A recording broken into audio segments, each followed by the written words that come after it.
वापस लौटते हैं दोपहर की दम की तरफ और ये खबर अलग है। चुनावी साल में अब सियासत में मुगलों की एंट्री हो गई। बीजेपी का आरोप, इस्लाम के बाद देश में क्रांतियां आई, ऐसा कहा गया। राष्ट्रीय संगठन महामंत्री विनायक राव देशपांडे का ये बयान है। और छुआछूत मुगलों की देन है। मुगल काल से पहले कोई भी हिंदू अछूत नहीं था, ऐसा वीएचपी का कहना है। वैदिक काल में सभी हिंदू समान थे। कांग्रेस का आरोप बीएचपी कर रही है बीजेपी की दलाली। तो आप देखिएगा, मुगलों की एंट्री हुई है कई बार। हालांकि मुगलों के शासनकाल की बात होती रही है और ये भी कहा है कि भारत पर किस तरह जुर्म ढाया मुगलों ने, किस तरह नुकसान पहुंचाया भारत की विरासत को, लेकिन समाज को बांटने का काम भी मुगलों ने किया। ये बड़ा आरोप है। विश्व हिंदू परिषद का प्रयागराज में एक सम्मेलन चल रहा है। उस सम्मेलन के दौरान ये बात कही गई। जरा सुनते हैं क्या कहा। हिंदुस्तान में पर्दा प्रथा नहीं थी, पर्दा प्रथा आ गई। क्या हमने कभी देखा कि अभी यहां माता सीता, भगवान राम सबका चित्र, हम सब जगह उनके राम दरबार का चित्र देखते हैं, तो माता सीता तो घूंघट उठकर तो वहां नहीं बैठी है। हमने रामायण देखा, हमने महाभारत देखा। कुछ साल पहले सम्राट अशोक पर भी सीरियल आई थी, चंद्रगुप्त मौर्य पर भी सीरियल आई थी, पृथ्वीराज चौहान पर सीरियल आई थी। तो आपने उसमें देखा क्या कि संयोगिता पर्दा ओढ़कर बैठी है, द्रौपदी पर्दा ओढ़कर बैठी है, कौशल्या माता पर्दा ओढ़कर बैठी है। उस समय पर्दा प्रथा थी नहीं। भारत में पर्दा प्रथा इस्लाम के आक्रमण के बाद आई है। तो महिलाओं के धर्म में जितनी कुप्रथाएं, सारी कुप्रथा ये इस्लाम के आक्रमण के बाद आई है, पहले नहीं थी। विश्व हिंदू परिषद ने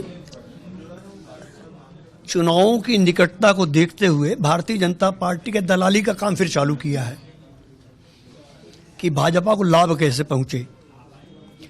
आज छुआछूत की चर्चा करने की जरूरत क्या है?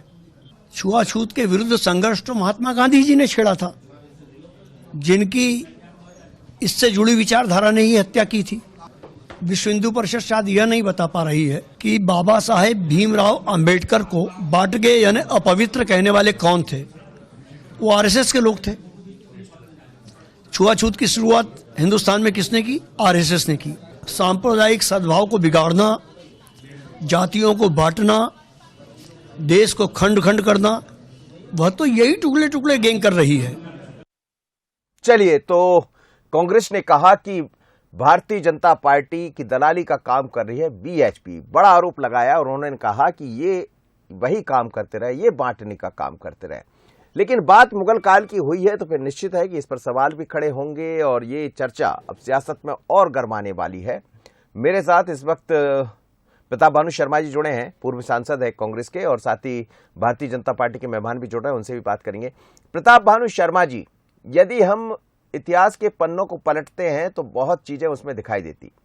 मुगल काल में आक्रमण हुए, मुगल काल में हमारी संस्कृति को नष्ट किया गया, लेकिन अब यह भी कहा जा रहा है कि समाज को बांटने का काम मुगलों ने किया था।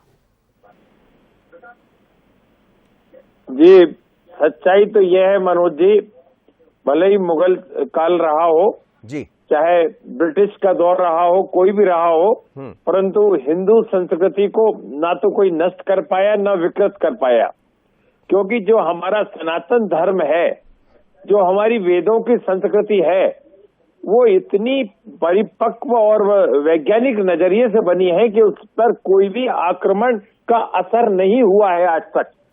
हम अपनी परंपराओं का निरंतर रूप से पालन करते चले आ रहे हैं।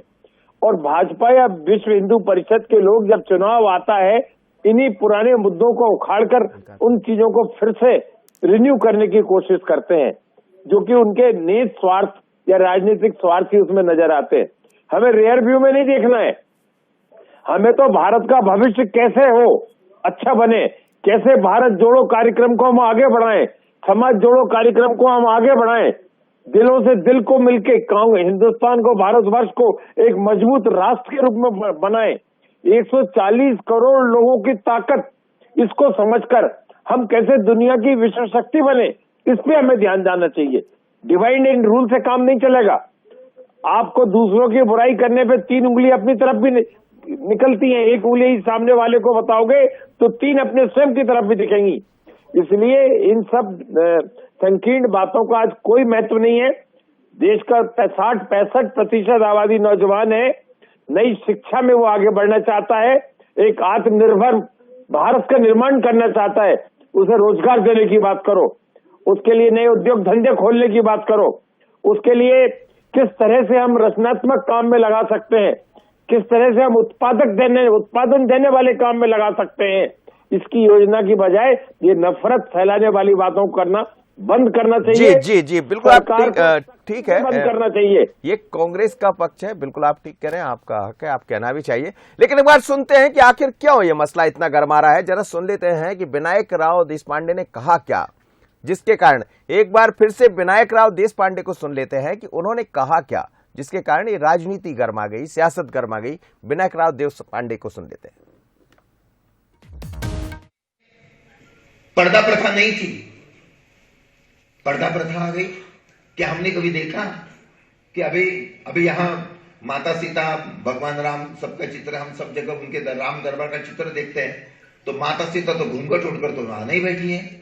हमने रामायण देखा, हमने महाभारत देखा, कुछ साल पहले सम्राट अशोक पर भी सीरियल आई थी, चंद्रगुप्त मौर्य पर भी सीरियल आई थी, पृथ्वीराज चौहान पर सीरियल आई थी।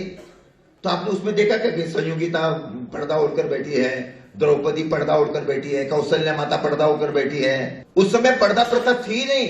भारत में पर्दा प्रथा इस्लाम के आक्रमण के बाद आई है। तो महिलाओं के संदर्भ में जितनी कुप्रथाएं, सारी कुप्रथा ये इस्लाम के आक्रमण के बाद आई है, पहले नहीं थी।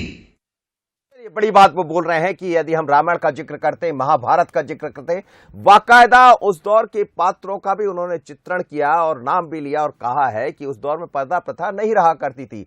भारत की अपनी एक संस्कृति थी, लेकिन उसको नष्ट किसने किया? मुगलों ने। जब मुगल आए तो पर्दा प्रथा बढ़ गई, छुआछूत जैसी जो भावनाएं थी वो पैदा होने लगी, एक दूसरे को बांटने का काम किया गया। तो भारत की जो संस्कृति थी उसको किसी ने नुकसान पहुंचाया तो मुगलों ने पहुंचाया। अब जाहिर है ऐसे दौर में कहा है विनायक राव देशपांडे जी ने ये बात, जब 2023 और 24 के चुनाव सामने है और बीएचपी का संबंध सीधे तौर पर बीजेपी से माना जाता है। ये आरोप कांग्रेस हमेशा लगाती रही। तो क्या ये माना जाए कि ये मुद्दा और गर्माएगा, क्योंकि अब कांग्रेस की तरफ से बयान आना शुरू हुए हैं और फिर भारतीय जनता पार्टी की तरफ से भी बयान आएंगे, यानी अब मुगलों की सियासत देखने को मिलेगी। दोपहर का दम इतना ही, मुझे दीजिए इजाजत, बने रहिए बंसी न्यूज पर। नमस्कार।